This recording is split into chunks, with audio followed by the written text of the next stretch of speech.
I have my research tracker here and I'm going to start looking for answers to my questions. I'm starting with what size is a pangolin, and I decided that I'm going to use the key terms size and pangolin. So I'm going to put those in my search terms box, size and pangolin. And I know that if I put and as all capitals, I'll only get results that have both of those words, and that's what I want. So I'm going to open Google and I'm going to put size and pangolin.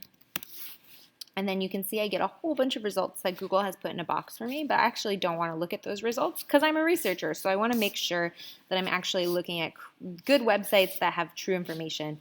And here I see National Geographic, I see Wikipedia, I see the World Wildlife Fund, and two of those I think are really good sources. National Geographic is experts on nature and the world, and so is the World Wildlife Foundation.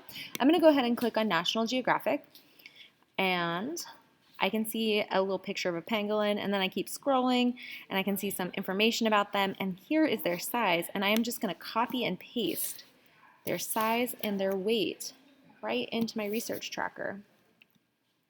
And I'm going to use Control Shift V because then it matches my formatting. You can also just use Control V. And then it says source, copy and paste the website here. So I'm going to go back to National Geographic.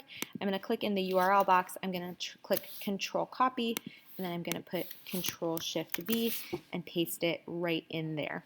And now I have completed the first line of my research tracker. I'm going to keep going with the next line after that by pushing Tab. Good luck on your research.